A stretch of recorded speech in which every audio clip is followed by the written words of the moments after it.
Hello बेटो, कैसे हैं आप लोग? बढ़िया। तो बेटा आज फिर हम इस जो फर्स्ट पार्ट था हमारा सॉरी बेटा, जो फर्स्ट पार्ट था हमारा कि मैटर एंड सराउंडिंग का पार्ट वन, जिसमें हमने पूरा मैटर को, सॉलिड लिक्विड स्टेट्स गैस को पूरा अच्छे से उसके फिजिकल पार्ट्स को देखा था हमने। अब कुछ उसके इंटरनल पार्ट को देखेंगे बेटा कि कौन से फैक्टर्स जो उसको इफेक्ट करते हैं उनके स्टेट्स ऑफ मैटर में चेंज होने में। तो बेटा हम आज लाए हैं मैटर एंड सराउंडिंग का सेकंड पार्ट, और चलिए शुरू करते हैं। तो बेटा आज का जो हमारा टॉपिक में सबसे पहला पॉइंट है वो है हमारा टेम्परेचर। अब टेम्परेचर क्या होता है बेटा? टेम्परेचर होता है कि जब हम किसी भी हॉटनेस की डिग्री नापते हैं, जैसे कि हॉटनेस की क्वांटिटी नापते हैं कि कितनी हॉट है, यानी कोई भी जगह कितना हॉट है। जैसे मान के चलो कि आप जहाँ खड़े हो वहाँ पे कम टेम्परेचर है, यानी कि वहाँ पे हीट कम है, वहाँ पे हीट कम है तो टेम्परेचर भी कम होगा, और जहाँ पे हीट ज़्यादा होगा वहाँ पे टेम्परेचर भी ज़्यादा होगा। तो ऐसे जब हम लोग इसे ऑब्जर्व करते हैं तो देखते हैं कि जो टेम्परेचर है बेटा वो हीट के प्रोपोर्शनल में है। ठीक है, अगर हीट बढ़ेगा तो टेम्परेचर बढ़ेगा, टेम्परेचर बढ़ेगा तो हीट बढ़ेगा, टेम्परेचर घटेगा तो हीट घटेगा, यानी सब दोनों बेटा एक दूसरे के बिल्कुल प्रोपोर्शनल में है कि दोनों एक दूसरे पर डिपेंडिंग करते हैं। एक के अंदर परिवर्तन से दूसरे के अंदर चेंजिंग आपको एकदम क्लियरिटी साथ दिखेगी। तो यहाँ पे बेटा सबसे पहला है temperature is directly proportional to heat. यानी कि टेम्परेचर है क्या? तो सिंपल आपसे पूछेगा व्हाट इज कोई टेम्परेचर, तो बोलेंगे sir temperature is the measure of degree of hotness. यानी कि जब हम नापते हैं हॉटनेस, हॉट कितना है, उसे कहते हैं टेम्परेचर। यानी बेटा टेम्परेचर एक फिनोमेना है जिससे हम hotness of a material, substance या जगह मेजर करते हैं। तो बेटा उसको कहते हैं हम लोग डिग्री, यानी कि टेम्परेचर। क्लियर? अब अगर हीट को मेजर करना है तो टेम्परेचर चाहिए, अब टेम्परेचर को मेजर करना है तो एक डिवाइस चाहिए। तो जो जो टेम्परेचर मेजर करते हैं बेटा उनको कहते हैं thermometer. In thermometer are those device which is use to measure the temperature of our surrounding और एनी अदर ऑब्जेक्ट। ठीक है बेटा, अब बात करें थर्मोमीटर की, तो जो थर्मामीटर्स होते हैं, ठीक है, वो कैसे होते हैं?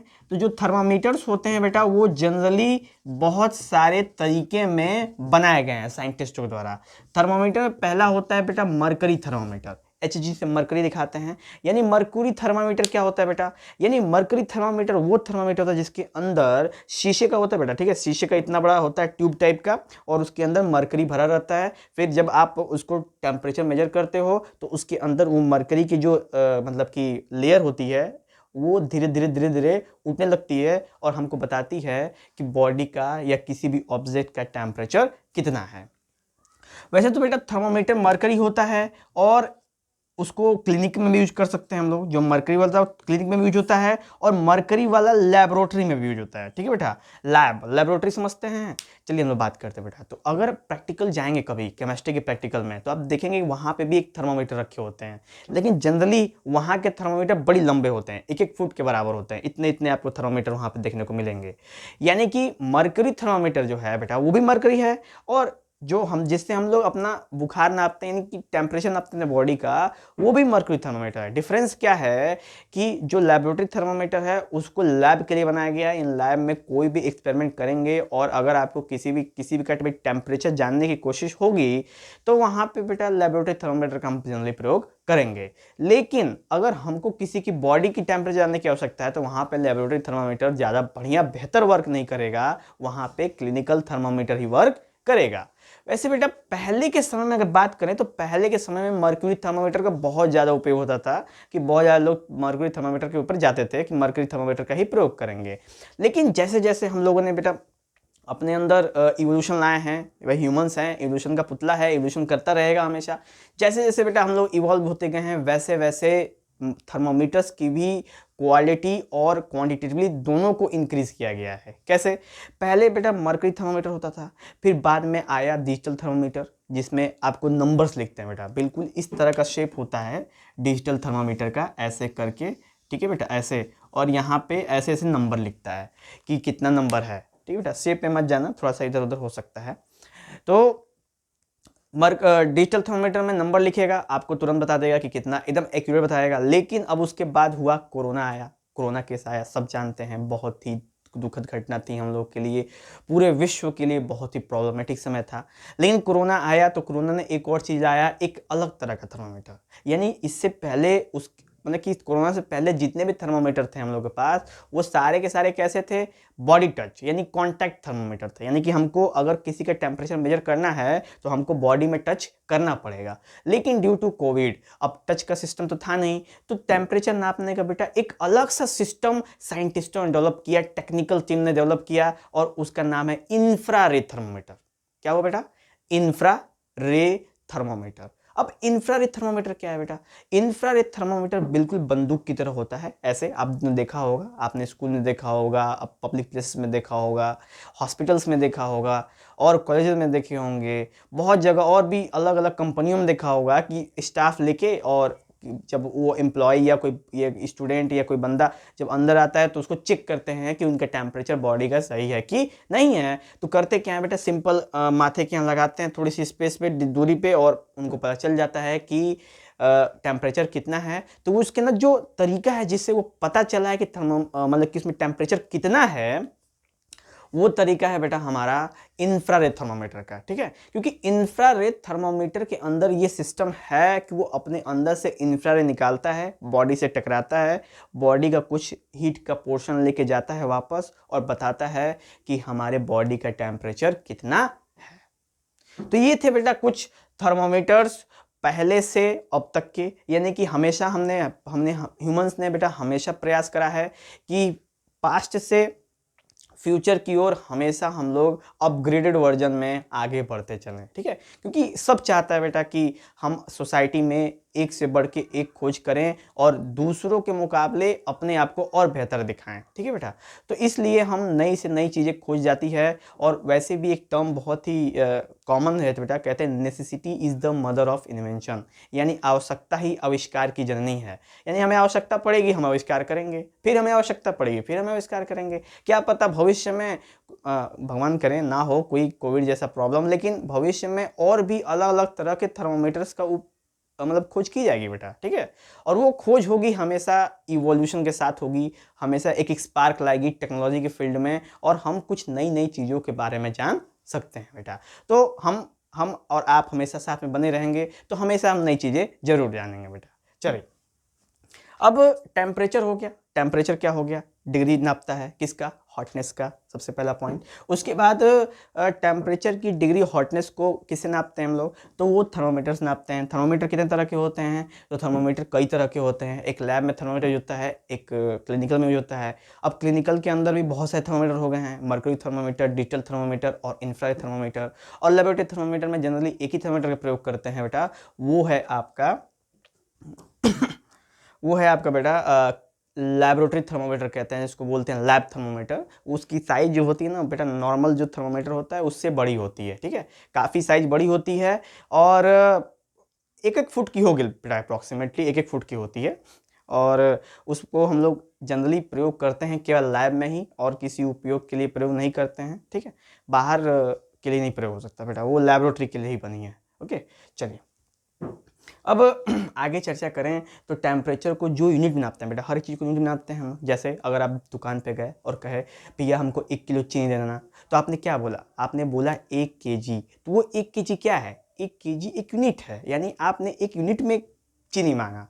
आप ये तो कह नहीं सकते कि भैया 1 लीटर चीनी दे देना, ये नहीं कर सकते। क्यों, क्योंकि चीनी को हम लोग हमेशा किलो में ही मेजर करते हैं, लीटर में मेजर नहीं कर सकते। उसी तरीके से टेम्परेचर को मेजर करने के लिए एक यूनिट्स दिए गए हैं बहुत साइंटिस्टों द्वारा।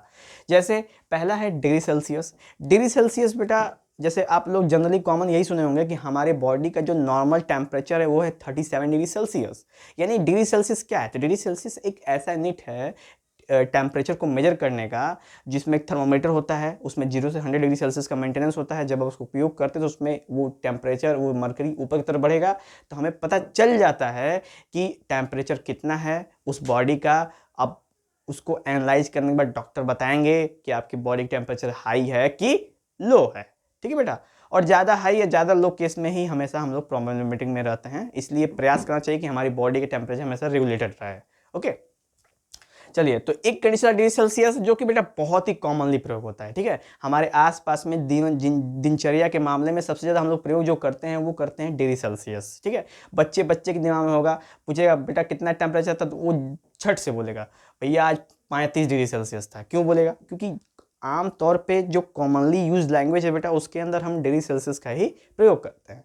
जब लड़का थोड़ा सा स्टडी करता है, थोड़ी सी जानकारी रखता है, तो उसके बाद वो जानता है कि और भी यूनिट्स होते हैं टेम्परेचर को मेजर करने के, जिसमें दूसरा नंबर आता है डिग्री फ़ारेनहाइट का। यानी फ़ारेनहाइट नाम के भी साइंटिस्ट थे जिन्होंने एक अपना यूनिट दे दिया जिसका नाम दिया डिग्री फ़ारेनहाइट, ठीक है। उसके बाद तीसरे में आते हैं केल्विन। केल्विन कौन है? यानी कि केल्विन को ही माना जाता है बेटा कि he is the discoverer of temperature units. यानी उन्होंने ही टेम्परेचर यूनिट्स की डिस्कवरी की थी, इसलिए उन्हीं का जो यूनिट्स है जिसको कहते हैं केल्विन, उसको SI यूनिट माना गया है, ठीक है बेटा। यानी कि अगर कहीं पे भी पूरे वर्ल्ड में अगर कहीं पे भी चले जाएं तो जो एक यूनिट जो हर जगह कांस्टेंट मिलेगी वो है केल्विन। क्यों? क्योंकि केल्विन को SI माना गया है और पूरे विश्व में हर जगह SI यूनिट्स का प्रयोग होता है, ठीक है। SI यूनिट्स होते ही ऐसे हैं जिनका प्रयोग हम हर जगह कर सकें, ठीक है बेटा। SI का मतलब होता है सिस्टम ऑफ इंटरनेशनल यूनिट्स। यानी इसमें नाम से पता चलता है कि इसमें इंटरनेशनल शब्द है, यानी ये शब्द पूरे वर्ल्ड में किसी भी कंट्री में ये उपयोग किया जा सकता है और इसके बारे में जानकारी सबको दी जाती है। ओके, तो बेटा ये था टेम्परेचर का पूरा इतिहास, भूगोल और सिविक्स सब कुछ हमने यहाँ पे ओपन कर दिया टेम्परेचर रिलेटेड, और हमें उम्मीद है कि बेटा आपको ये बातें समझ में जरूर आई होंगी, ठीक है। आगे बढ़ा जाए तो हम लोग बात करेंगे बेटा 0 डिग्री सेल्सियस है, यानी कि 0 डिग्री सेल्सियस को हम लोग केल्विन में, यानी कि अगर हमको डिग्री सेल्सियस को केल्विन में कन्वर्ट करना हो तो कैसे करेंगे बेटा? वो करेंगे, जो 0 डिग्री सेल्सियस होता है ना बेटा वो 273 केल्विन के बराबर होता है। यानी कि 0 डिग्री सेल्सियस बराबर 273 केल्विन। और वैसे ही उसी से हमने एक फॉर्मूला यहाँ पे डिराइव करा है कि Kelvin is equal to Celsius plus 273। यानी कि सेल्सियस में कोई यूनिट है आपके पास, अगर आप उसमें 273 जोड़ देंगे तो आप उसको किस में कन्वर्ट कर देंगे? केल्विन में कन्वर्ट कर देंगे। बेटा बस बेटा सिंपल कन्वर्जन है, आपके लेवल पे क्लास 9th के लेवल पे बहुत ही सिंपल कन्वर्जन है, इस पर बहुत ज़्यादा स्पेसिफिक टेंशन लेने की आवश्यकता नहीं है। बस इतना जानेंगे कि डिग्री सेल्सियस में 273 जोड़ने पे वो किस में कन्वर्ट हो जाएगा? केल्विन में कन्वर्ट हो जाएगा। बाय डिफॉल्ट वो केल्विन में ही हो जाएगा। इजी है ये तरीका। जैसे अगर आपको बोल दे कि ये बताओ कि 100 डिग्री सेल्सियस है, यानी जिसपे पानी उबलता है, 100 डिग्री सेल्सियस को केल्विन में कैसे कन्वर्ट करेंगे? तो 100 प्लस 273 कर देंगे, कितना हो जाएगा बेटा? हो जाएगा 373। यानी कि सेल्सियस में 100 डिग्री सेल्सियस है लेकिन केल्विन में 373 केल्विन, ठीक है बेटा। तो ये कुछ कन्वर्जन्स यहाँ पे हैं। आगे बढ़ जाए, उसके बाद है बेटा चेंज ऑफ स्टेट। तो जब भी टेम्परेचर का कोई इशू होता है ना बेटा, तो स्टेट का चेंज होता है, एकदम नॉर्मली बात है कि स्टेट का चेंज होगा। जैसे अगर हम एग्जांपल ले लें सॉलिड का, ठीक है, तो सॉलिड क्या है? सॉलिड वो है, इससे पहले हमने पार्ट में बेटा कवर किया, सॉलिड क्या है? Solid is a matter in which the particles are much closer, यानी कि उसके जो पार्टिकल्स होते हैं बहुत ही नज़दीक नज़दीक होते हैं, जिसके वजह से वो जो ऑब्जेक्ट होता है, जो मैटर होता है, वो किस फॉर्म में होता है? सॉलिड के फॉर्म में होता है, ठीक है। अब हम लोग बात करेंगे चेंज ऑफ स्टेट की, तो सॉलिड से लिक्विड, लिक्विड से गैस, गैस से लिक्विड, लिक्विड से सॉलिड, ये जो कॉम्बिनेशन आप यहाँ पे देख रहे हैं सॉलिड लिक्विड गैस का, ये कॉन्सेप्ट आता है बेटा, जस्ट सपोज आप ले लो पानी, ठीक है। आप पानी ले लो। अब पानी केस में क्या होगा? मैंने पानी ले लिया बेटा, ठीक है, बस 10 सेकेंड।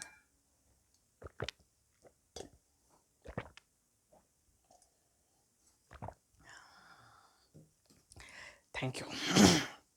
मजा आ जाता है बेटा। चलो, तो अब हम बात करेंगे चेंज ऑफ स्टेट की। तो बेटा चेंज ऑफ स्टेट है क्या?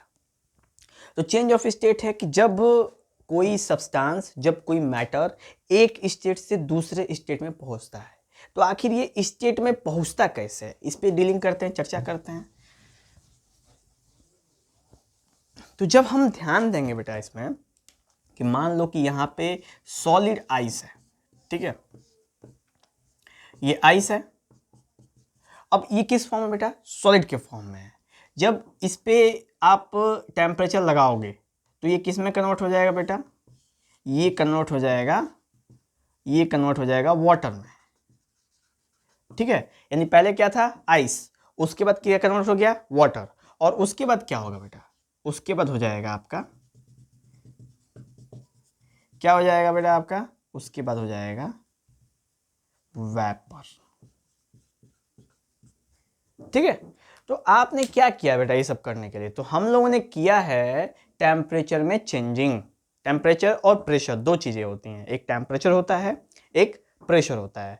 जब हम इन दोनों के अंदर कुछ चेंज करते हैं तो उसका असर मैटर के ऊपर पड़ता है। अब वही असर हमें बेटा यहाँ पे ऑब्जर्व करना है। तो मान चलो आइस पे बेटा हमने टेम्परेचर कर दिया, टेम्परेचर कर दिया हाई, ठीक है, यानी हमने टेम्परेचर इसका बढ़ा दिया। तो बेटा धीरे धीरे धीरे धीरे ये क्या होगा, आइस मेल्ट हो जाएगा। अब मेल्ट होकर किस में कन्वर्ट हो जाएगा, वाटर में। उसके बाद बेटा हमने वाटर का भी टेम्परेचर बढ़ा दिया, तो धीरे धीरे किस में कन्वर्ट हो जाएगा बेटा, वेपर में। ठीक है, तो ये था जैसे जैसे हम टेम्परेचर बढ़ाते गए वैसे वैसे स्टेट्स ऑफ मैटर चेंज होते गए। वही काम अगर हम करें कि वेपर को हम लोग कूल करें, यानी वेपर का टेम्परेचर घटा दें, तो वो क्या बन जाएगा बेटा, वाटर। वाटर का टेम्परेचर घटा दें तो क्या बन जाएगा वो बेटा, आइस। तो ये चीज़ देख सकते हैं कि टेम्परेचर और प्रेशर का बहुत ही ज़्यादा इनके ऊपर उपयोग है। अगर टेम्परेचर ना रहे तो इनका कन्वर्जन नहीं होगा। तो temperature is most important for converting one states to another state. यहाँ पे देख सकते हो बेटा, सॉलिड से लिक्विड, लिक्विड से गैस, गैस से लिक्विड, लिक्विड से सॉलिड, दोनों तरफ की तीर है, यानी हमें कंफर्म होता है कि change of states of matter होते हैं। अब चेंजिंग होती है बेसिस पे बेटा टेम्परेचर और प्रेशर पे। तो प्रेशर का भी उपयोग होता है बेटा, प्रेशर का भी बहुत अपना इम्पोर्टेंस है स्टेट्स ऑफ मैटर की चेंजिंग में। ठीक है, जनरली क्या होता है कि जब हम किसी गैस के ऊपर जब प्रेशर लगाते हैं, प्रेशर से उसको धक्का देते धक्का देते धक्का देते करते हुए आते हैं, तो धीरे धीरे उसके मॉलिक्यूल नज़दीक आते हैं बेटा। जस्ट सपोज अगर आप देखो, ये ले लो बेटा एक बीकर, ठीक है, बीकर में ले लो ये एक पिस्टन, ठीक है, पिस्टन, और इसमें बेटा क्या है, इसमें गैसेस हैं। जैसे जैसे आप इसको नीचे लेके आओगे, यानी कि प्रेशर क्या करोगे, बढ़ाओगे, तो इसके गैस के मॉलिक्यूल क्या होंगे, नज़दीक आएंगे, और नज़दीक आने से क्या होगा, ये बन जाएगा लिक्विड, और नज़दीक करोगे तो क्या बन जाएगा, सॉलिड। यानी कि कुल मिला के पार्टिकल्स पे डिपेंड करते हैं कि पार्टिकल अगर दूर दूर हैं तो गैस, पार्टिकल नज़दीक नज़दीक है लिक्विड, अब पार्टिकल एकदम सटे सटे हैं तो सॉलिड। यही जो तीनों केस बनता है बेटा, इसमें प्रेशर का भी डिफरेंस है।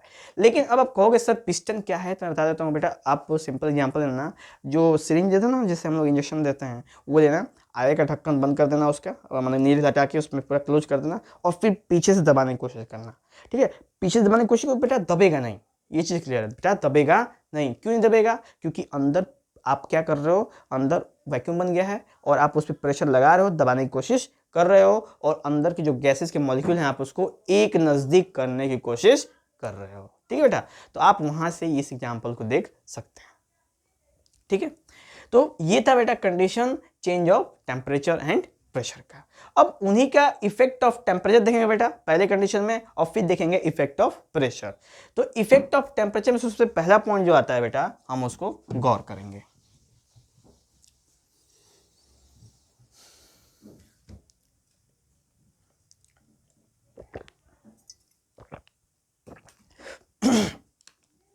तो इफेक्ट ऑफ टेम्परेचर सबसे पहला पॉइंट है बेटा मेल्टिंग। गौर करेंगे बेटा मेल्टिंग क्या है।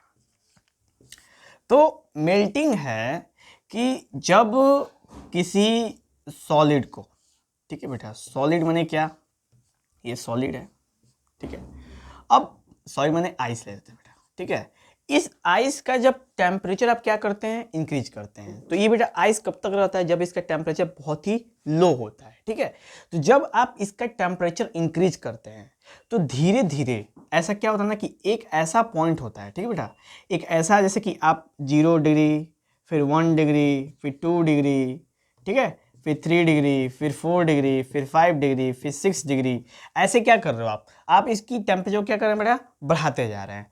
तो धीरे धीरे क्या होगा बेटा, ये जो होगा ना, अब इसका टेम्परेचर बढ़ने की वजह से ये धीरे धीरे किस में कन्वर्ट होने लगेगा बेटा, धीरे धीरे लिक्विड में कन्वर्ट होने लगेगा। और इसी प्रोसेस को बेटा, यानी कि कन्वर्जन ऑफ, यानी कि changing of solid into liquid is called melting. ठीक है बेटा, सिंपल डेफिनेशन है, the changing of the conversion of solid into liquid is called melting. ठीक है, मेल्टिंग हो गया ये चीज तो है, यानी जैसे जैसे टेम्परेचर आप करते जाओगे वैसे वैसे वो मेल्ट होता जाएगा।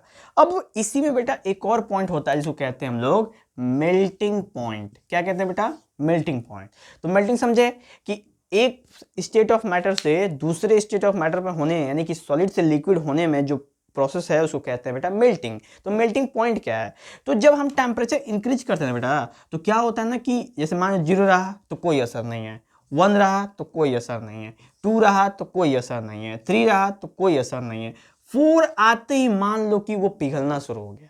यानी 4 डिग्री आते ही वो क्या हो गया बेटा? पिघलना शुरू हो गया। तो जो 4 डिग्री है ना, 4 डिग्री, उसी को क्या बोलेंगे हम? Melting point. तो मेल्टिंग पॉइंट डेफिनेशन क्या है?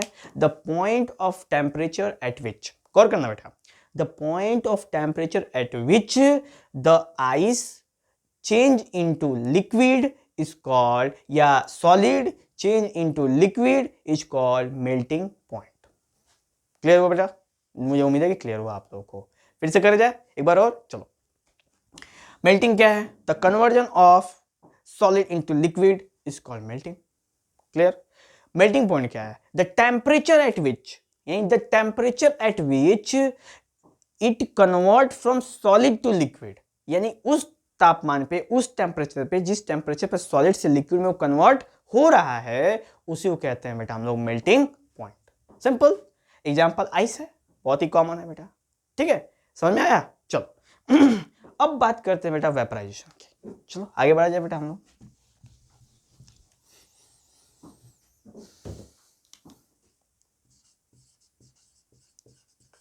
वेपराइजेशन ये क्या होता है बेटा? वेपराइजेशन सबसे पता चलता है कि इसके अंदर वेपर है। वेपर है माने यानी उसके अंदर गैस है। गैस का सीन क्या है कि मान लो कि हमारे सामने एक लिक्विड है, ठीक है, ये लिक्विड है, और आपने इसके नीचे से क्या कर दिया? टेम्परेचर दे दिया। कुछ समय बाद क्या होगा बेटा? इसमें से ये भाप बन के क्या होने लगेगा? ऊपर की तरफ उड़ने लगेगा।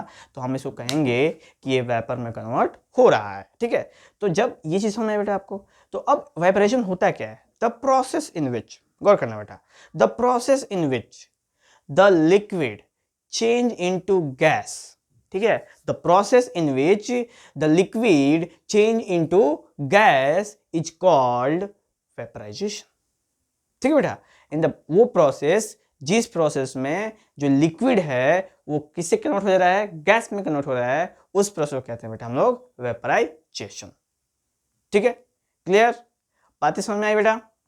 बोलिए, कोई दिक्कत है तो। ओके, चलिए आगे बढ़ते हैं हम लोग। वेपराइजेशन के बाद आते हैं बेटा हम लोग कंडेंसेशन। ठीक है, कंडेंसेशन देख लेते हैं हम लोग। ये इसका एग्जांपल ले लो बेटा, इसका एग्जांपल ले लो कि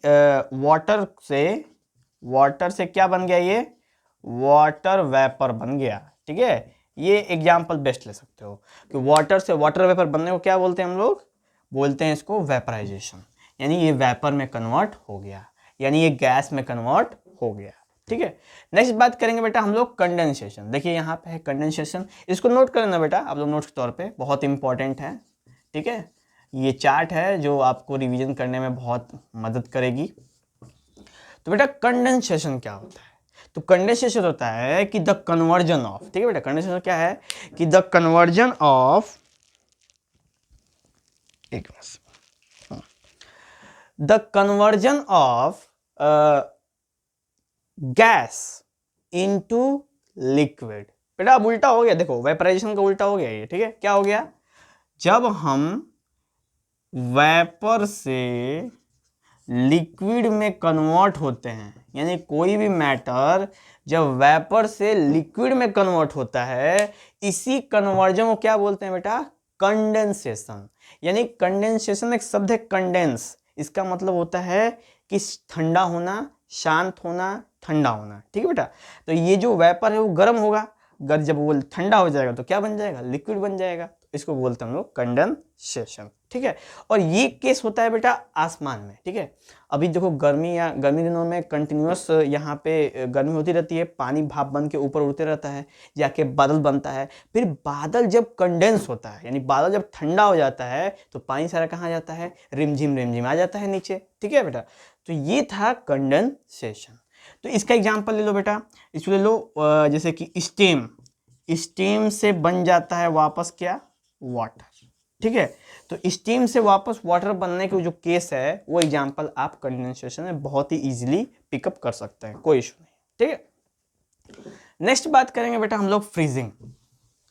फ्रीजिंग क्या होता है, ठीक है, ध्यान देंगे फ्रीजिंग क्या होता है।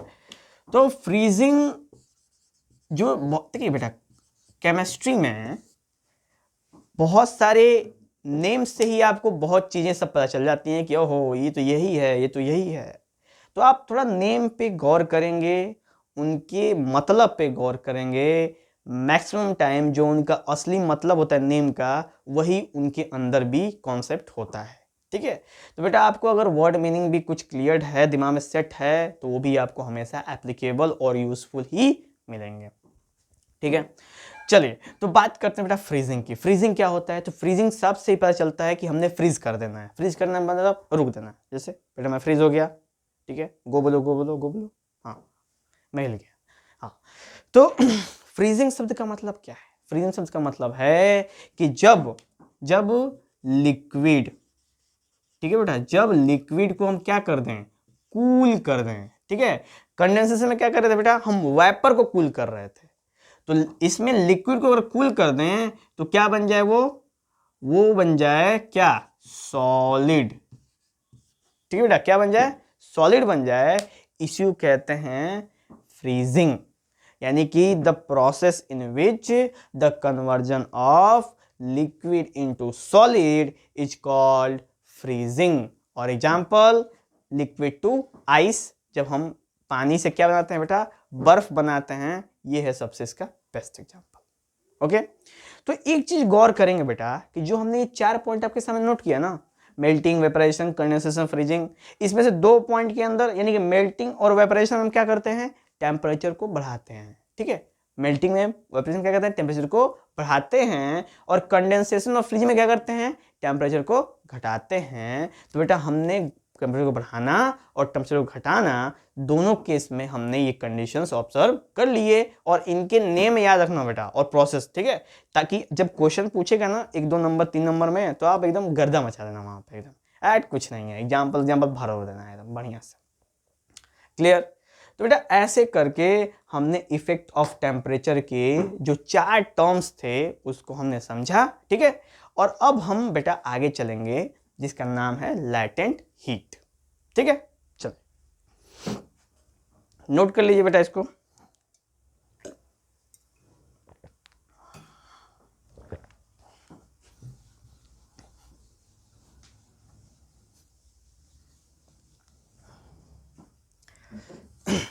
तो अब बात करेंगे लैटेंट हीट की। लैटेंट हीट क्या है?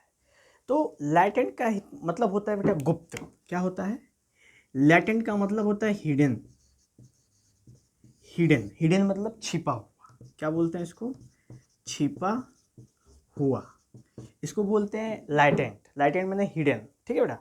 या फिर इसको बोलते हैं गुप्त, या गुप्त का मतलब होता है बेटा सीक्रेट, ठीक है। 2 चीजें हैं इसमें।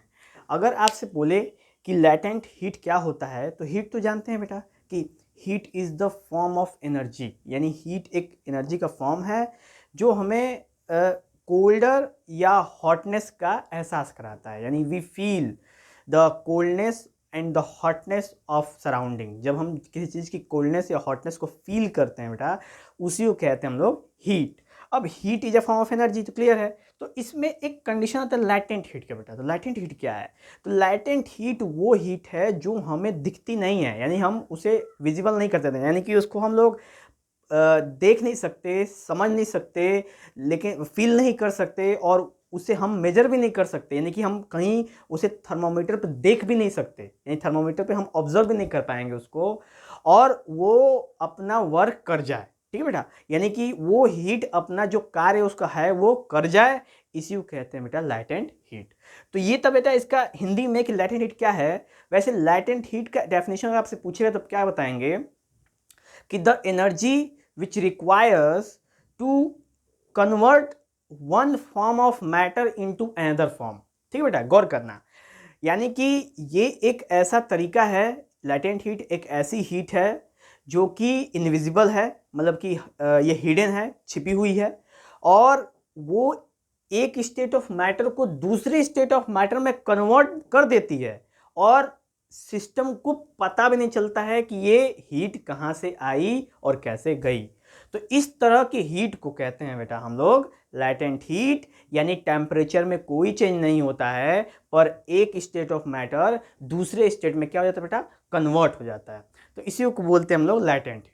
अब लैटेंट हीट का अगर मतलब मैं आपको समझाऊं बेटा, आपको लैटेंट हीट का मतलब, तो लैटेंट हीट क्या है, जैसे आइस से क्या बनेगा बेटा, लिक्विड बनेगा, बनेगा ना वाटर, आइस से क्या बनेगा, वाटर बनेगा। तो आइस का जो टेम्परेचर होता है बेटा वो होता है, मतलब कि आइस होता है और आइस से लिक्विड बन जाता है, यानी कि ये आइस ने अपने अंदर हीट लिया।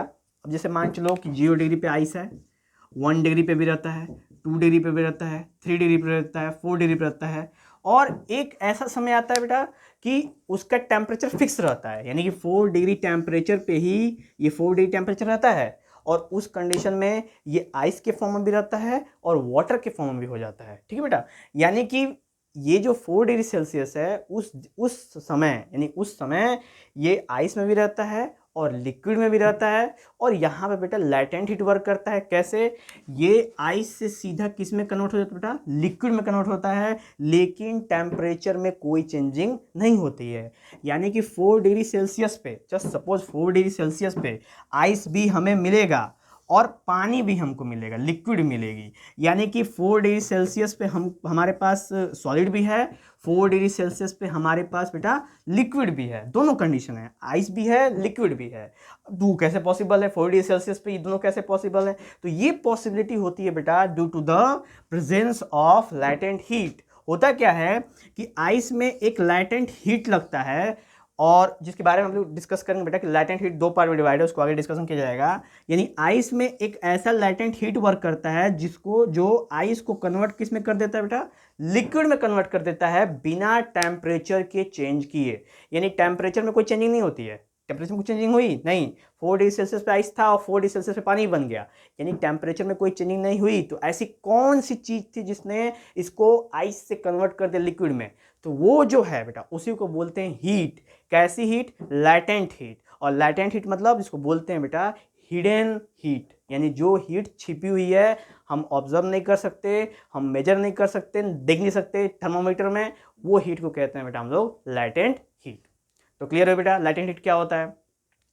वैसे ही जैसे कि क्या होता है कि बेटा कि 100 डिग्री सेल्सियस पे, 100 डिग्री सेल्सियस पे पानी बॉयल भी करता है और 100 डिग्री सेल्सियस पे पानी वेपर में बनता है, पर डिग्री सेल्सियस 100 रहता है, यानी कहने का मतलब कि 100 डिग्री सेल्सियस ही रहेगा, उसी पे पानी उबलेगा भी और उसी पे पानी भी भाप पे बनेगा। यानी कि भाप बनाने के लिए तो और भी टेम्परेचर चाहिए, लेकिन जब हम थर्मोमीटर में बेटा चेक करते हैं तो देखते हैं कि पानी जो है वो 100 डिग्री सेल्सियस से ऊपर नहीं जा पा रहा है, वो 100 डिग्री सेल्सियस फिक्स है और उसी पे उबल रहा है और उसी पे क्या हो रहा है, वेपर में भी कन्वर्ट हो रहा है। तो इस बात को भी अगर गौर करें बेटा, इसके सेकेंड पार्ट को, तो देखेंगे हम लोग कि यहां पे है आपके सामने बेटा लिक्विड और यहां पे है आपका वेपर। ठीक, ये लिक्विड ये वेपर। लिक्विड जो बेटा बॉईल करता है 100 डिग्री सेल्सियस पे, ठीक, और वेपर भी उसमें से निकलता है 100 डिग्री सेल्सियस पे। अब ये तो और अचंभी वाली बात है कि बताओ लिक्विड भी 100 डिग्री सेल्सियस पे है और 100 डिग्री सेल्सियस पे वेपर भी है, ये कैसे पॉसिबल है। तो ये बेटा पूरी तरह जिम्मेदार इसके लिए है लैटेंट हीट। लैटेंट हीट क्या करता है, 100 डिग्री सेल्सियस टेम्परेचर तो फिक्स होता है, लेकिन एक ऐसा हिडन सीक्रेट हिडन हीट आता है जो लिक्विड को कन्वर्ट करता है वेपर में, और एक्स्ट्रा जो टेम्परेचर में बिना कोई चेंजिंग किए हुए, इसीलिए इसको भी बोलते हैं बेटा लैटेंट हीट का एप्लीकेशन। ठीक है, तो लैटेंट हीट मेनली इन 2 जगह आपके सिलेबस में प्रिस्क्राइब्ड है बेटा, जिसको आपको जानना बहुत आवश्यक है। इसके बहुत सारे एप्लीकेशन है जिसके बारे में हम लोग चर्चा करेंगे इस पे। चलिए ठीक है, तो ये 2 एग्जाम्पल क्लियर हो बेटा, एक आइस से लिक्विड वाला, सेम टेम्परेचर पे आइस भी था, सेम टेम्परेचर पे लिक्विड भी था। वैसे ही सेम लिक्विड से गैस वाला, सेम टेम्परेचर पे लिक्विड है, सेम टेम्परेचर पे गैस है। इसी को बोलते हैं बेटा लैटेंट हीट का मतलब उपयोग है, बहुत जबरा उपयोग है बेटा यहाँ पे लैटेंट हीट का, ठीक है। लैटेंट हीट का ये एप्लीकेशंस हैं। और अब हम लोग जानेंगे बेटा कि लैटेंट हीट को हमने मेनली 2 पार्ट में डिवाइड किया है, अब उसको गौर करेंगे। ये थे एग्जांपल्स जिससे मैंने बेटा आपको समझा पाया कि लैटेंट हीट क्या होता है। और मुझे उम्मीद है बेटा कि आपको समझ में आई होगी। अगर आया होगा तो कमेंट बॉक्स में लाइक का बटन जरूर दबाना बेटा, ठीक है। लाइक बटन मतलब कि लाइक कैसे, थंब दिखा देना, हम लोग समझ जाएंगे बेटा, ठीक है। चलो नेक्स्ट है लैटेंट हीट को बेटा 2 पार्ट में डिवाइड किया है। कौन कौन सा? एक है एसएल और एक है एलजी। बेटा एलजी कोई कंपनी नहीं है टीवी वाली, उसकी बात नहीं कर रहा हूँ। एसएल मतलब है बेटा सॉलिड टू लिक्विड, यानी कि सॉलिड टू लिक्विड यानी कि आइस से लिक्विड में कन्वर्ट हो रहा था, उसको बोलते हैं लैटेंट हीट ऑफ फ्यूजन। क्या बोलते हैं बेटा? लैटेंट हीट ऑफ फ्यूजन बोलते हैं, ठीक है। अब इस ये लैटेंट हीट ऑफ फ्यूजन कहाँ लगता है? तो ये लगता है उन जगहों पे, यानी कि उन जगहों पे जहाँ पे सॉलिड से लिक्विड में कन्वर्ट करना होता है, यानी वो सब स्टेट्स ऑफ मैटर जिनको सॉलिड से लिक्विड में कन्वर्ट करने होते हैं, उन स्टेट्स ऑफ मैटर पे latent heat of fusion work करता है पूरी तरीके से। बेटा देखेंगे, ध्यान देंगे यहाँ पे इसका एप्लीकेशन है लैटेंट हीट ऑफ फ्यूजन का, वो है आइस टू वाटर, यानी कि सॉलिड से लिक्विड में कन्वर्ट होने वाले जो भी मटेरियल हैं, जो भी मैटर हैं, उन सब मैटर के ऊपर लैटेंट हीट वर्क करता है बेटा, जब भी उनको कन्वर्ट करना होता है हमको सॉलिड टू लिक्विड में। और लैटेंट हीट जो फ्यूज़न है उसकी वैल्यू बेटा 3.34 × 10⁵ जूल पर किलोग्राम। यानी कि अगर हमको 1 kg आइस को वाटर बनाना होगा, यानी 1 kg मैंने आइस जोखा, अगर हमको उसको वाटर बनाना होगा तो उसमें जो लैटेंट हीट लगेगा वो लगेगा 3.34 × 10⁵ जूल। यानी ये जो है वो हिडन एनर्जी रहेगी बेटा, इसमें ये एनर्जी छिपी रहेगी। 3.34 × 10⁵ जूल एनर्जी बिल्कुल छिपी रहेगी, हमें पता नहीं चलेगा। और ये एनर्जी अपना वर्क करेगी, सॉलिड को लिक्विड में कन्वर्ट करेगी और फिर वहाँ से डिसअपियर हो जाएगी। और ये क्लियर भी नहीं हो पाएगा कि वो हीट आई कहाँ से और गई कहाँ पे, ठीक है बेटा। तो ये जो था वो है लैटेंट हीट ऑफ फ्यूज़न। अब नेक्स्ट इसकी बात करेंगे कि जब हमने लिक्विड से गैस करना होता है, ठीक है, यानी लिक्विड से जब गैस करना होता है तो उसे कहते हैं हम लोग, ध्यान देंगे, लिक्विड से गैस करना होगा अगर हमको तो उसको कहते हैं बेटा लैटेंट हीट ऑफ वेपराइजेशन कहते हैं इसको बेटा, ठीक है। लैटेंट हीट ऑफ वेपराइजेशन यानी जिसमें वेपर में कन्वर्ट होता है। यानी कि कुल मिला के ये है कि जब लैटेंट हीट लगे और वो सब्सटेंस किस में कन्वर्ट हो जाए, वो सब्सटेंस लिक्विड से गैस में कन्वर्ट हो जाए तो उसको कहते हैं बेटा हम लोग latent heat of vaporisation. Liquid to gas लगता है तो जस्ट सपोज लेते हैं हम लोग वाटर टू वेपर, ये कंडीशन आता है। वाटर से वेपर बनने में लैटेंट हीट ऑफ वेपराइजेशन का प्रयोग होता है, और सॉलिड से यानी कि आइस से वाटर बनने में लैटेंट हीट ऑफ फ्यूजन का उपयोग होता है। तो लैटेंट हीट जो वेपराइजेशन है बेटा उसकी वैल्यू होती है 22.5 × 10⁵ जूल पर किलोग्राम। यानी 1 किलो वाटर को अगर हमको भाप बनाना है, उसको वेपर बनाना है, तो हमें 22.5 जूल पर 10⁵ जूल लगेंगे बेटा, यानी कि इतनी एनर्जी लगेगी हमको वाटर को वेपर बनाने के लिए। तो एक चीज़ गौर करो बेटा कि लैटेंट हीट ऑफ फ्यूजन में जो एनर्जी है वो काफ़ी कम है, यानी 3.34 है, इतनी जूल है एनर्जी। लेकिन अगर हम लोग वेपराइजेशन में देखें तो उसकी वैल्यू बढ़ जाती है 22.5 बढ़ जाती है, यानी 22.5 बढ़ जाती है। इसका मतलब लगभग 7 टाइम्स, अप्रोक्सीमेटली 7 टाइम्स हाई हो जाती है। इसीलिए जो स्टीम बर्न होता है बेटा, जो भाप से हमारा हाथ जल जाता है, वो बहुत ज़्यादा प्रॉब्लमेटिक होता है, क्योंकि उसके साथ जैसे कि वाटर पे कितना 100 डिग्री सेल्सियस होता है तापमान, ठीक है, और वेपर का जहाँ से बॉइलिंग में से वेपर निकल रहा होता है उसमें 100 degree Celsius plus latent heat of vaporisation, ये दोनों मिक्स होता है बेटा, ठीक है। तो वेपर के अंदर केवल 100 डिग्री सेल्सियस का वेपर नहीं होता है, साथ में लैटेंट हीट ऑफ वेपराइजेशन भी होता है, यानी कि वो सीक्रेट एनर्जी भी साथ होती है, जिसके वजह से अगर आपके हाथों पे गर्म पानी गिर जाए तो उससे उतनी तकलीफ़ नहीं होगी, उतना बर्न नहीं होगा जितना कि एक स्टीम से बर्न होगा, क्योंकि स्टीम के अंदर क्या होता है बेटा, latent heat of vaporisation plus additional में रहता है, जो कि बहुत ही खतरनाक होता है। तो अगर शरीर पे पड़ा यानी कोई बॉडी पार्ट पे ओपन पे पड़ गया तो वहाँ पे बिल्कुल एकदम गंभीर कर देगा बेटा, ठीक है। तो ये कंडीशन है आपका लैटेंट हीट वाला जो हो गया। इसके दो parts, latent heat of fusion and latent heat of vaporisation. Example है कि पहले वाले का कि अगर हमने आइस को हैंड में लिया, यानी अपने अब हमारे हाथ जो से हमारा बॉडी का जैसे शरीर है, हमारी बॉडी में टेम्परेचर होगा 37 डिग्री सेल्सियस अप्रोक्सीमेटली। तो अगर हमने अपने हाथ पे क्या रखा, आइस रखी, तो आइस क्या करेगा बेटा, कुछ देर में गल जाएगा। क्यों गल जाएगा, क्यों, उसको तो कहीं से हीट मिला नहीं। तो हीट मिला कहाँ से, हमारे हैंड से। तो उस आइस ने हमारे हैंड से हीट लिया और क्या हो गया, मेल्ट हो गया।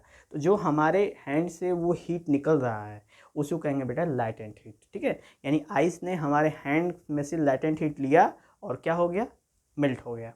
उसी तरह स्टीम बर्न की बात करेंगे। अभी जस्ट चर्चा करी बेटा कि स्टीम बर्न जो होता है वो बहुत ज़्यादा खतरनाक होता है। क्यों, क्योंकि उसके अंदर लैटेंट हीट ऑफ वेपराइजेशन की एनर्जी भी क्या होती है, उसके संग जुड़ी होती है। और जब भी शरीर पड़ेगा, जिस जगह पड़ेगा, उस केस में 22.4 जूल एक्स्ट्रा एनर्जी मिलेगी आपको। तो एक्स्ट्रा एनर्जी मिलेगी तो एक्स्ट्रा हीट होगा, एक्स्ट्रा हीट होगा तो एक्स्ट्रा बर्न होगा। तो बर्न का जो क्वालिटी होती है और ख़तरनाक हो जाती है बेटा, डेंजरस हो जाती है। इसीलिए गर्म तेल गर्म पानी से जलना बहुत ही दिक्कत का सामना करना पड़ता है, काफ़ी प्रॉब्लम्स होती हैं, ठीक है। चलो आगे बात करें बेटा, तो हमारा नेक्स्ट है सब्लिमेशन। सब्लिमेशन क्या है, तो सब्लिमेशन एक ऐसा प्रोसेस है बेटा, ठीक है। सब्लिमेशन एक ऐसा प्रोसेस है जिस प्रोसेस में जो भी मटेरियल होता है, जैसे जो भी मैटर होता है, वो डायरेक्ट कन्वर्ट हो जाता है, यानी सॉलिड से गैस में चला जाता है और गैस से सॉलिड में। यानी कहने का मतलब कि इससे पहले हमने जो भी पढ़ा उसमें देखा कि सॉलिड से क्या बनेगा, लिक्विड, और लिक्विड से क्या बनेगा, गैस। यही काम उल्टे क्रम में भी होता था। लेकिन सब्लिमेशन केस में ये क्या हो जाता है, सॉलिड से डायरेक्ट क्या बनता है बेटा, गैस, और गैस से क्या बनता है, डायरेक्ट सॉलिड। ये बीच का जो लिक्विड स्टेज होता है ये इसमें नहीं रहता है। इस प्रोसेस को कहते हैं हम लोग सब्लिमेशन, ठीक है। सॉलिड से गैस और गैस से सॉलिड।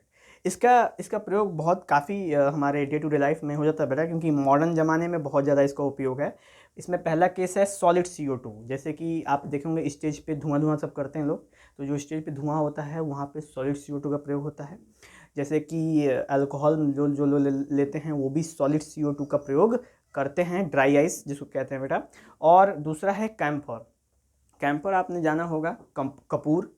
कपूर को जब हम क्या करेंगे बेटा, जब हम लोग हीट करेंगे तो वो सीधा कन्वर्ट हो जाएगा किस में, गैस में। और जब कंडेंस करेंगे तो फिर से वापस क्या बन जाएगा, कपूर बन जाएगा। लेकिन वो लिक्विड वाला स्टेज ना ही सॉलिड आइस में आता है और ना ही कपूर में आता है। एक और एग्जाम्पल ले लेते हैं, नेपथलीन बॉल।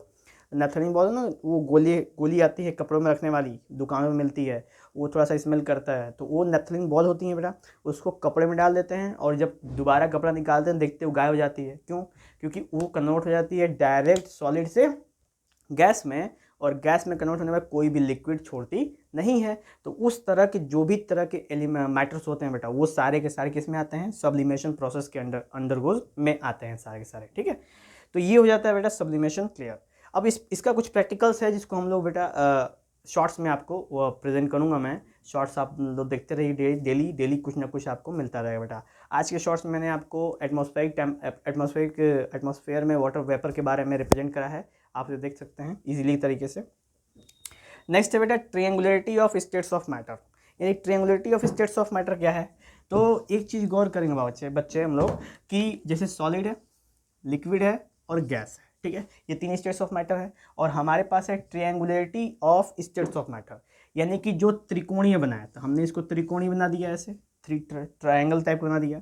अब सॉलिड से लिक्विड में कन्वर्ट करने के लिए क्या करना पड़ता है बेटा हमको, सॉलिड से लिक्विड में कन्वर्ट करने के लिए हमको हीट करना पड़ता है, यानी हम हीट करेंगे, ठीक है। यानी सॉलिड से लिक्विड में कन्वर्ट के लिए और क्या कर सकते हैं, मेल्ट। क्या करेंगे बेटा, मेल्ट कर देंगे। लिक्विड से गैस में कन्वर्ट करने पे क्या कर देंगे, वेपराइजेशन कर देंगे, ठीक है। अभी हम इसे जा रहे हैं। और गैस से फिर सॉलिड में करने के लिए क्या करेंगे, क्या करेंगे बेटा, उस पर करेंगे हम लोग फ्रीजिंग कर सकते हैं, कंडेंसेशन एंड फ्रीजिंग कर सकते हैं। तो गैस से सॉलिड में हम लोग कंडेंसेशन प्लस फ्रीजिंग कर देंगे, ठीक है। अब सॉलिड से गैस बनाने में क्या बोलते हैं बेटा, सब्लिमेशन बोलते हैं डायरेक्ट। गैस से सॉलिड बनाने के लिए भी सब्लिमेशन बोल सकते हैं और सॉलिड से गैस बनाने के लिए भी सब्लिमेशन बोल सकते हैं। ठीक है बेटा, ये दोनों ये रिवर्सिबल प्रोसेस है, देख रहे हो ना यहाँ पे। इन दोनों केस में सब्लिमेशन या फिर कंडेंसेशन फ्रीजिंग हो जाएगा, और इस केस में गैस टू लिक्विड वेपराइजेशन हो जाएगा, और एक हो जाता है बेटा कंडेंसेशन गैस से लिक्विड बनने में, और फिर लिक्विड से फिर सॉलिड में बनने क्या होता है उसको बोलते हैं यहाँ पे फ्रीजिंग। यहाँ पे बेटा फ्रीजिंग हो जाएगा। तो यहाँ पे आप केवल सब्लिमेशन का भी प्रयोग कर सकते हो बेटा, कोई दिक्कत नहीं है, कन्फ्यूजन नहीं होगी।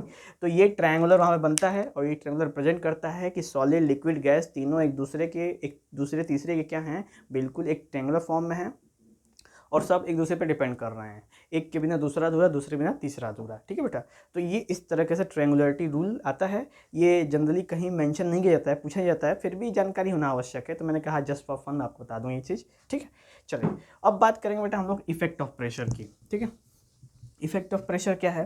तो इफेक्ट ऑफ प्रेशर में अगर गौर करें बेटा, तो प्रेशर का यहाँ पे, क्योंकि यहाँ पे हमारा टेम्परेचर के सारे पॉइंट्स क्लियर हो गए, तो अब हम लोग प्रेशर की बात करेंगे। अब प्रेशर आप जानते होंगे क्या होता है, pressure is equal to force upon area. ये जनरली फॉर्मूला है अकॉर्डिंग टू फिजिक्स कि pressure is equal to force upon area, यानी जब हम फोर्स किसी एरिया पर लगाते हैं उसको बोलते हैं बेटा प्रेशर। ठीक है, अब इफेक्ट ऑफ प्रेशर में क्या है कि प्रेशर हाई कर दो और टेम्परेचर को लो कर दो तो स्टेट चेंज हो जाता है। ठीक है, प्रेशर को अगर हम लोग हाई कर दें और टेम्परेचर को लो कर दें तो स्टेट क्या हो जाएगा, चेंज हो जाएगा। एग्जांपल देख लीजिए, हमारे पास क्या है, गैस। गैस का हमने प्रेशर क्या कर दिया बेटा, हाई कर दिया, टेम्परेचर क्या कर दिया, लो कर दिया, तो किस में कन्वर्ट हो जाएगा, लिक्विड में। क्लियर, ये बात तो क्लियर है। सेम अगर हम लिक्विड का प्रेशर क्या करते हैं, हाई कर दें, और टेम्परेचर क्या करते हैं बेटा, लो कर दें, तो ये क्या बन जाएगा, ये बन जाएगा सॉलिड। तो एक चीज़ गौर कर सकते हैं कि gas to liquid, liquid to solid, ऐसा यानी कि स्टेट्स ऑफ मैटर में चेंजिंग हो रही है, और मैंने लिखा है कि स्टेट चेंज हो जाता है, तो यहाँ पे आप देख सकते हो। ठीक है बेटा, यहाँ पे गैस यानी वेपर, वेपर टू लिक्विड, और लिक्विड से सॉलिड, ये आपस में इस तरीके से प्रेशर पे डिपेंडेंसी होती है बेटा। ठीक है, जैसे जैसे प्रेशर आप बढ़ाते जाएंगे वैसे वैसे इसके अंदर होगा वो चीज़ देख लेते हैं। जैसे जैसे जैसे ये आपका कंटेनर है, इसमें बेटा ये पिस्टन लगा हुआ है सिरिंज वाला, और इसमें ये गैस के मॉलिक्यूल, जैसे जैसे ये नीचे आएगा ना वैसे वैसे इसके मॉलिक्यूल नज़दीक आएंगे, तो सबसे पहले ये रहेगा गैस, गैस से बन जाएगा लिक्विड, और लिक्विड से बन जाएगा सॉलिड। यानी बेटा सब प्रेशर का खेल है, इसमें प्रेशर भी बहुत अहम रोल अदा करता है इसके अंदर। ठीक है, अगर प्रेशर ना हो तो और भी बहुत सारी प्रॉब्लम का सामना करना पड़ सकता है। ओके, चलिए नेक्स्ट बात करते हैं हम लोग बेटा एवापोरेशन।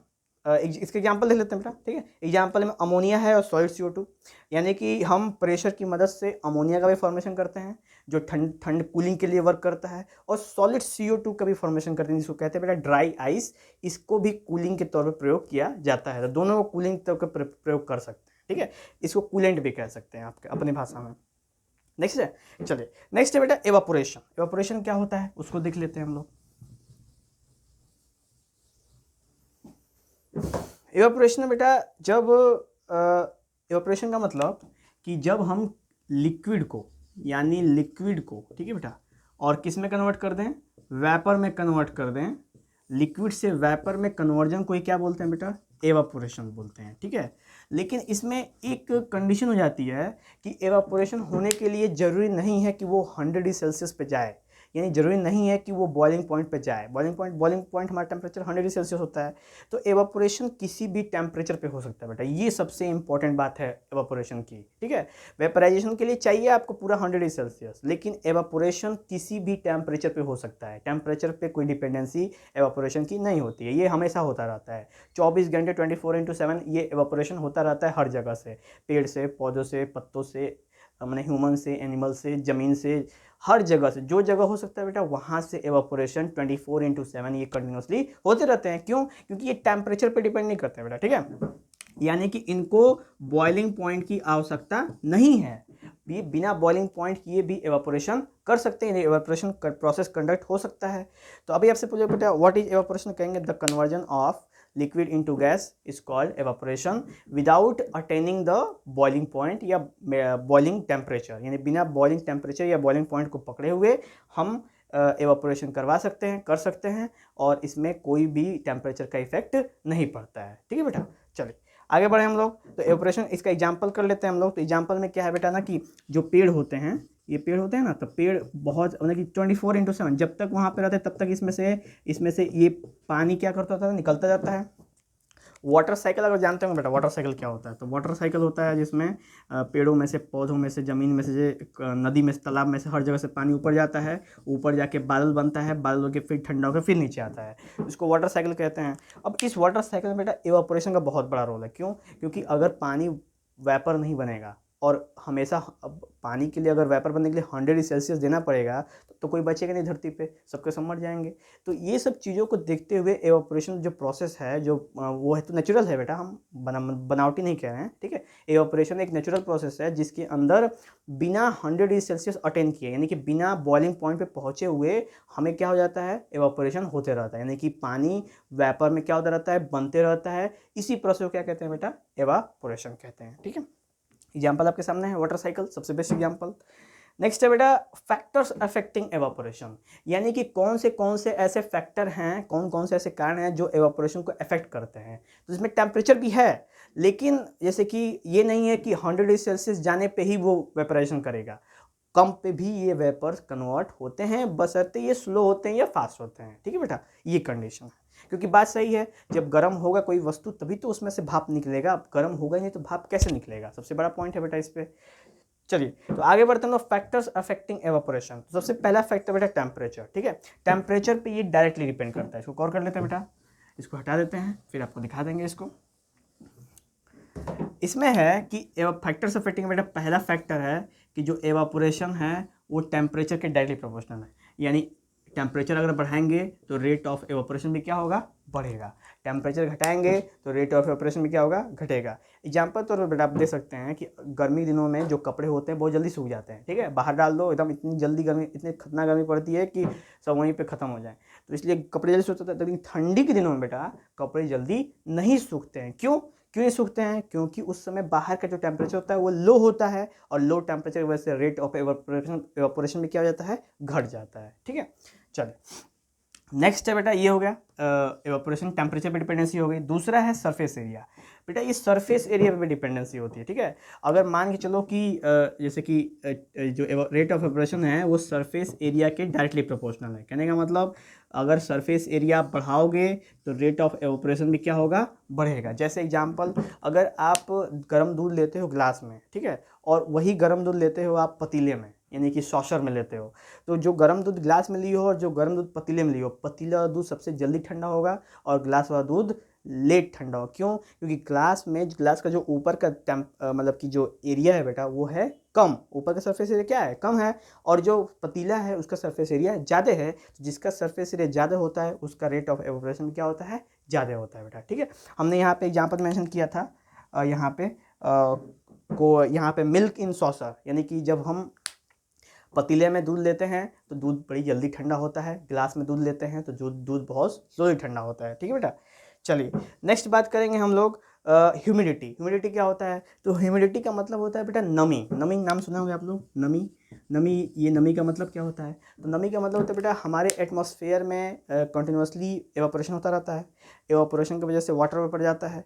कभी कभी क्या होता है बेटा कि जो हमारा एटमॉस्फेयर में जो होता है ना, वाटर जो होल्ड करता है, यानी कि एयर जो है, एयर ही तो वाटर होल्ड करके रखता है। जो हवा में भाप बना है वो भाप कहाँ जाता है, वो भाप हवा के संग मिक्स हो जाता है, और हवा के संग मिक्स होने के वजह से वो क्या हो जाता है कि उसकी वो होल्ड करता है, और जब बहता है तो कहीं और जाता है, कहीं और जाता है, ठंडा पहुँचाता है, गर्मी पहुँचाता है, जब अलग अलग कंडीशन करता है। लेकिन सोचो कि एटमॉस्फेयर में 10 लीटर पानी होल्ड कर सकता है और आपने उसको 100 लीटर पानी दे दिया, तो क्या वो 100 लीटर पानी होल्ड कर पाएगा? नहीं कर पाएगा, वो भारी हो जाएगा, यानी कि वो केवल 10 लीटर करेगा और 90 लीटर वैसे ही छोड़ देगा। तो जब ऐसा होता है, यानी कि जब एटमॉस्फेयर में नमी बढ़ जाती है, नहीं एटमॉस्फेयर में ह्यूमिडिटी बढ़ जाती है, तो बेटा जो गर्मी होती है बड़ी चिपचिपी होती है। कभी गौर करना, गर्मी दिनों में अगर आपके घर में एसी नहीं होगा तो आप क्या देखेंगे ना कि गर्मी दिनों में कभी कभी क्या होगा कि पसीना होगा लेकिन गिरेगा भी नहीं, पूरा शरीर पसीना हो चुका है पर वो गिरेगा नहीं, टच नहीं, निकलेगा नहीं, और आप कूलर के सामने, पंखा के सामने जाके बैठेंगे ना, फिर भी कुछ होने वाला नहीं है। पंखा वैसे चलता रहेगा, लगेगा नहीं तो हो क्या रहा है, पंखा चल रहा है, गर्मी हो रही है। ऐसा क्यों? तो बेटे ऐसा इसलिए होता है ना, क्योंकि हमारे आसपास के एटमॉस्फेयर में जो वाटर हो जाता है बढ़ जाता है, मतलब कि ह्यूमिडिटी क्या हो जाती है, बढ़ जाती है। और जिसके वजह से जो हवा आती है फैन से हमारे हाथ में टच करती है, हमको टच करती है, वो मतलब कि पसीने को नहीं उड़ाती है, नहीं उठा पाती है। इस वजह से हमें और भी गर्मी महसूस होती है, भले ही पंखा चले चाहे कूलर, ठीक है बेटा।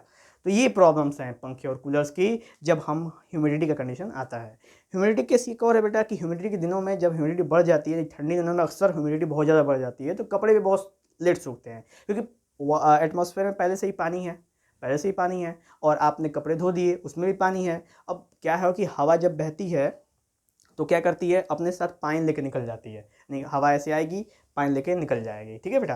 तो उसको विंड स्पीड भी कह सकते हैं। जैसे कभी कभी हवा तेज चल रही है तो कपड़ा जल्दी सूख जाता है, हवा स्लो चल रही है तो कपड़ा लेट सूख जाता है। क्यों? क्योंकि हवा जो होती है चलती हुई आती है ना, वो क्या करती है, कपड़ों से पास करती है और कपड़ों में का वाटर मॉलिक्यूल को अपने अंदर सोख लेती है और लेके निकल जाती है। तो ऐसा करने से, बार बार करने से वो कपड़ा क्या होता है बेटा, सूख जाता है। तो ये कंडीशन था बेटा विंड स्पीड का। और ह्यूमिडिटी का, कि अगर ठंडी के दिन है, एटमॉस्फेयर में नमी बहुत ज़्यादा है, तो क्या होगा, उस कंडीशन में हमारा कपड़ा लेट सूखेगा। क्यों लेट सूखेगा?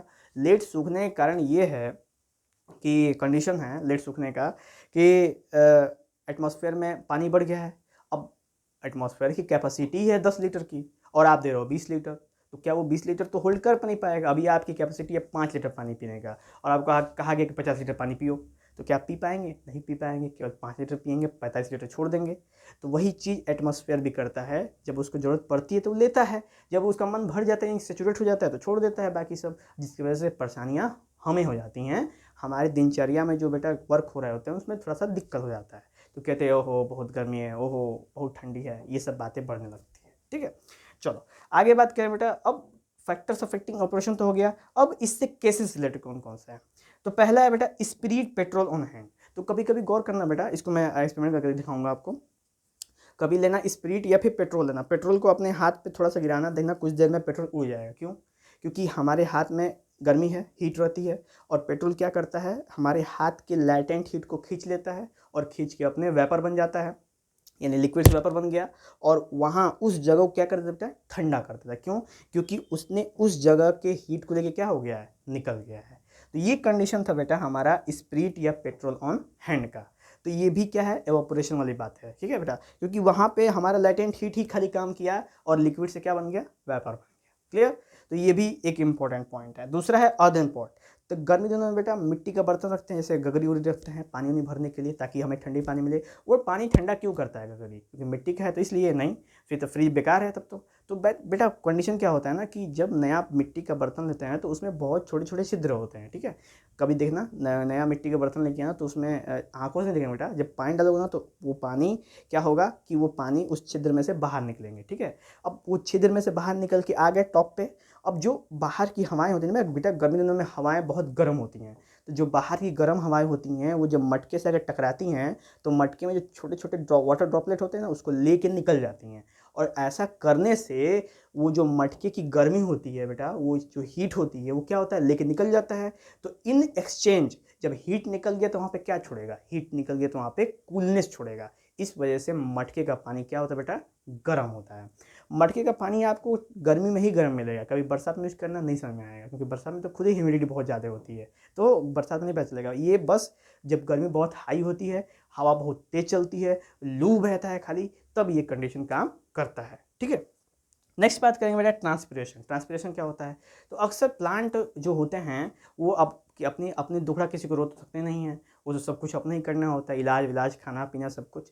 तो होता ही है बेटा कि जब उनके शरीर में पानी की संख्या अधिक हो जाती है, यानी पानी का अमाउंट बढ़ जाता है, तो क्या करते हैं, वो अपने लीफ से एक्स्ट्रा पानी निकाल देते हैं। तो वो प्रोसेस, जिस प्रोसेस से प्लांट अपने लीफ से एक्स्ट्रा पानी निकाल देते हैं, उस प्रोसेस को क्या कहते हैं बेटा, उस प्रोसेस को कहते हैं हम लोग ट्रांसपीरेशन कहते हैं, ठीक है। उसके बाद बात है बेटा नेक्स्ट पर्सपीरेशन। पर्सपीरेशन क्या होता है, जैसे प्लांट के शरीर में एक्स्ट्रा पानी हो जाता है, वैसे ही एनिमल्स के शरीर में भी एक्स्ट्रा पानी हो जाता है। तो जब एनिमल के शरीर में एक्स्ट्रा पानी हो जाता है या फिर बॉडी का टेम्परेचर बढ़ जाता है, तो हमारी बॉडी क्या करती है बेटा, पर्सपीरेशन करती है, यानी कि पसीना निकालती है।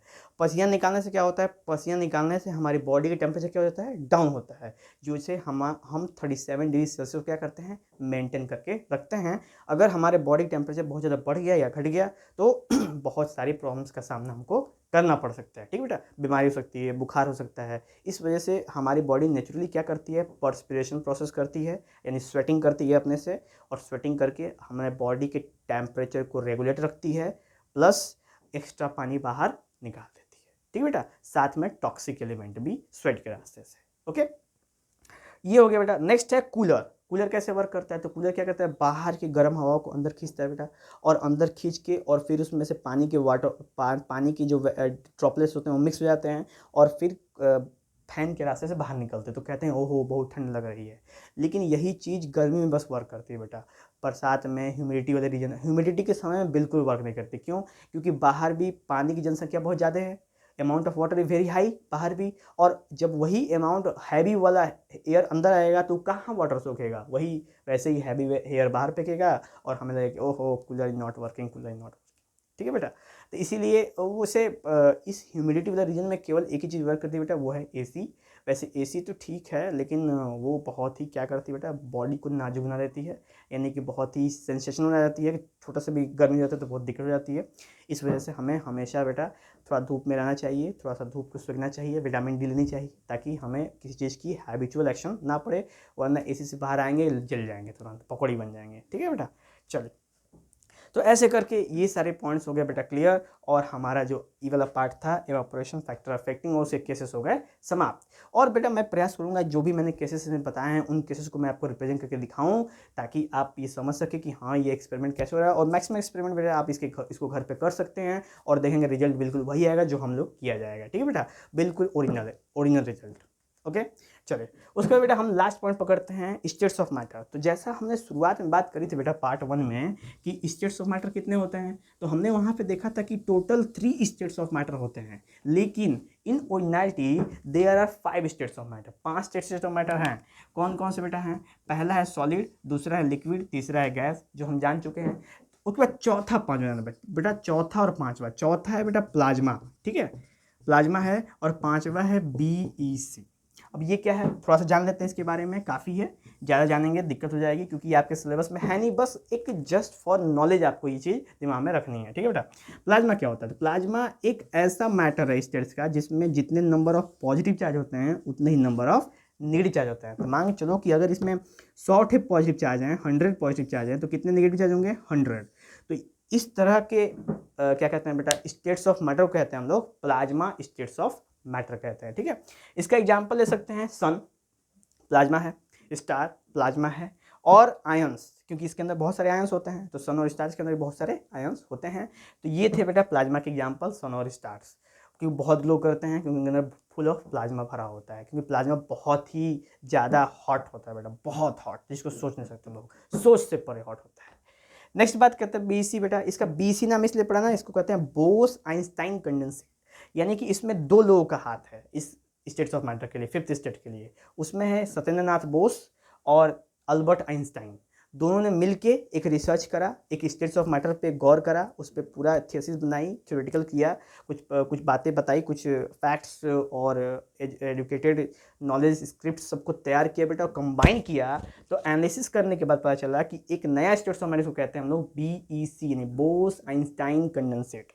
अब ये चीज़ सुनने में थोड़ा सा अजीब है, पर इसका अब लोगों को ज़्यादा गौर नहीं करना है, बस इतना जानना है कि ये होता है BEC, यानी Bose Einstein condensate. It is a 5th state of matter. और एक चीज़ और, इसका एग्जाम्पल जान लीजिए, जैसे आपने इसका एग्जाम्पल जाना प्लाज्मा का, सन स्टार ये सब आयंस वायंस, वैसे ही BEC का एग्जाम्पल जान लीजिए बेटा, हीलियम, यानी कि इसको कहते हैं लिक्विड हीलियम। क्या कहते हैं बेटा? Liquid helium. वैसे हीलियम कभी लिक्विड नहीं होता है क्योंकि हीलियम एक गैस है, तो लिक्विड नहीं होता है, पर हम लिक्विड हीलियम को ही गौर करते हैं बोस आइंस्टाइन कंडेंसेट में। और ये था सबसे पहला प्रोडक्ट जो BEC में जनरेट हुआ था। ठीक है बेटा, तो ये था कंडीशन टोटल हमारा 5th स्टेट्स ऑफ मैटर। और ऐसे करके हमारे बेटा सारे पॉइंट्स क्लियर हो गए, और हमारा केमिस्ट्री का जो चैप्टर 1 का पार्ट 2 था बेटा वो भी हो गया समाप्त। अब नेक्स्ट मिलेंगे बेटा कोई और भी मज़ेदार वीडियो के साथ, आप हमारे साथ हमेशा बने रहें। चलते हैं बेटा, जय हिंद और हैप्पी इंडिपेंडेंस डे बेटा इन एडवांस। ठीक है, और हर घर तिरंगा एकदम अपनाना है, और पूरे इंडिया से बुरी सोच को बेटा मिटाना है, और हम हमेशा आप लोगों के साथ रहेंगे, और आप लोगों को ऐसे डेवलप किया जाएगा क्योंकि you are the future of our country, और कंट्री अगर फ्यूचर है तभी तो कंट्री है। ठीक है, तो पढ़ेगा इंडिया तभी तो बढ़ेगा इंडिया बेटा। चलते हैं, जय।